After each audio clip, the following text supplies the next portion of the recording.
Selamat bertemu kembali. Kita lanjutkan untuk persamaan kali ini itu menambah satu variabel lagi, yaitu variabel investasi.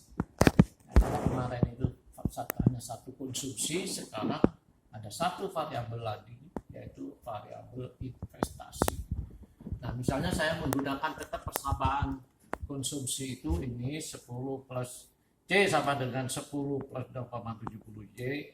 Kemudian misalnya investasinya 5. Nah, ini bagaimana persamaan selanjutnya, yaitu C plus I.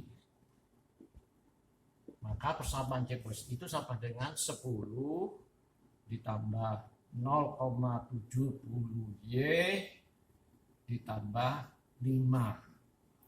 Nah, sekarang persamaannya itu menjadi 10 plus 0,70 Y ditambah 5 karena ada investasi sebesar 5. Nah, sekarang bagaimana menghitung Y equilibrium?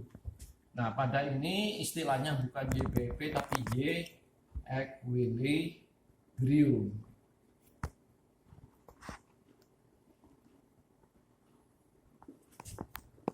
Ya. Y equilibrium itu sama dengan C sama dengan, nah, ini sudah ini apa? Ini sudah ada C plus I. Jadi kalau ada C ini, C equilibrium itu sama dengan 10 tambah 5 sama dengan 15, ya, plus 0,70 Y. Nah, ini C ini sudah bukan C lagi tapi Y. Nah, Y equilibrium. Kalau ini Y sama dengan C. Tapi kalau C plus I, maka Y equilibriumnya sama dengan ini. 15 plus 0,70 Y. Nah, Y pindah ke kiri menjadi min, Y equilibrium dikurangi 0,70 Y sama dengan 15. Sehingga Y equilibrium sama dengan 1 dikurangi 0,70 sama dengan 0,30. Sehingga 15 dibagi 0,30 atau sama dengan 150 dibagi 3 sama dengan 50. Nah, jadi Y equilibrium itu sama dengan 50. Kalau kemarin Y BEP itu sama dengan 33,33. Nah, ini bagaimana menggambarkan kepada grafik angka 5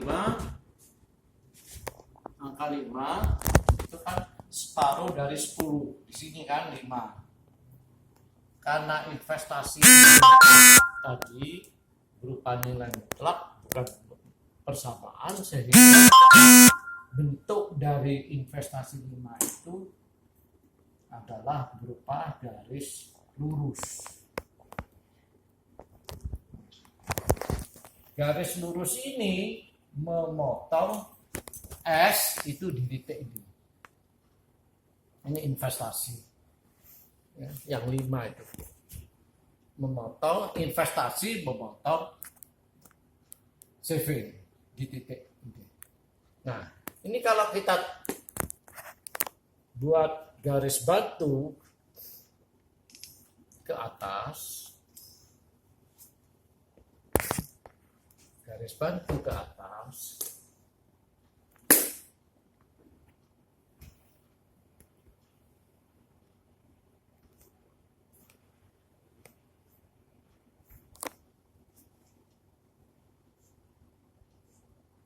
sampai ke bawah. Nah, ini adalah besarnya nilai Y setelah ada investasi yaitu 50. Ya, karena akar kalau arah ke kanan maka bertambah besar. Ya, garis batu ini tadi merupakan perpotongan antara saving dengan investasi. Atau istilahnya dalam matematik makro itu ini S sama dengan I. Jadi pada angka 50 itu terjadi S saving itu sama dengan investasi. Jadi saving sama dengan investasi. Nah, titik potong saving dengan investasi kita tarik ke atas, itu akan potong skill line atau garis batu ini di atas. Maka pada garis batu itu kita bisa membuat garis C plus I yang sejajar dengan C.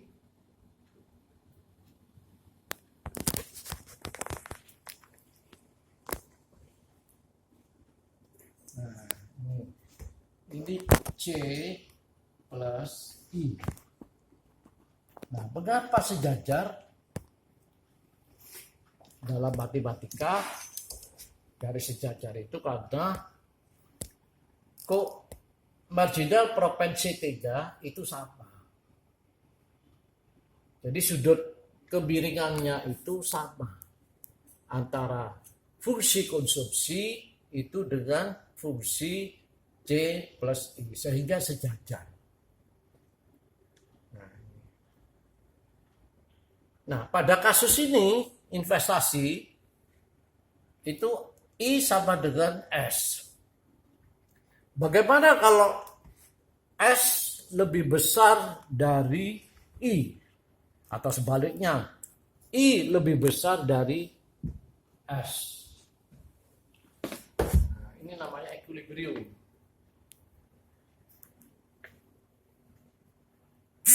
Nah, ternyata bisa terjadi kasus S lebih besar dari I, ya, atau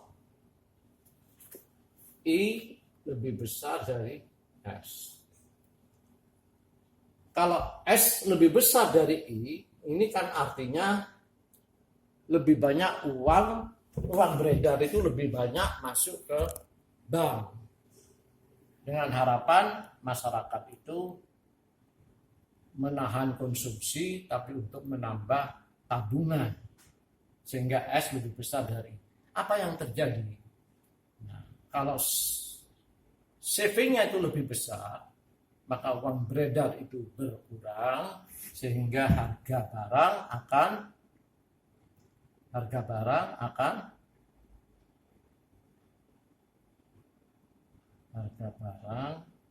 akan turun atau disebut deflasi.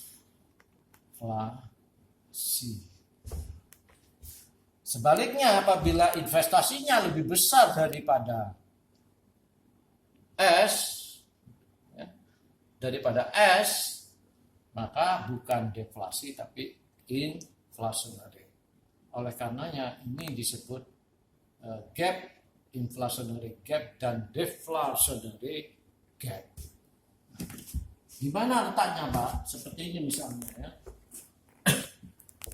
Contoh yang pertama, S lebih besar dari I. Jadi artinya S ini kan ini. Garis ini S lebih besar dari I. Ya, jadi contohnya misalnya kita buat titik di sini aja. Ini kan berarti grafik ini S ini lebih tinggi daripada investasi. Nah, ya.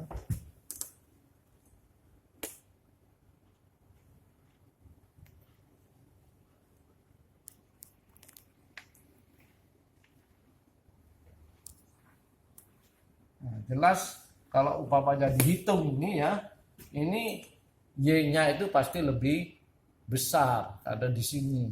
Nah, ini titik yang mengatakan bahwa S lebih besar dari I. Nah, ini disebut tadi kita tentu sudah Pak saya jelaskan, kalau S-nya lebih besar daripada I, maka terjadi deflationary gap. Jadi akan mulai dari titik ini, karena titik ini kan adalah titik equilibrium. Jadi lebih besar dari equilibrium, ini dibuktikan bahwa ini adalah daerah in deflationary gap. Dan sebaliknya, daerah ini itu akan terjadi inflationary gap. Nah, inilah di dalam bukunya Sugiono itu, apabila ada investasi, itu akan terjadi kasus deflationary gap dan inflationary gap yang harus melalui titik equilibrium. Titik equilibrium adalah saving itu sama dengan investasi. Nah, jadi ini merupakan materi yang ketiga.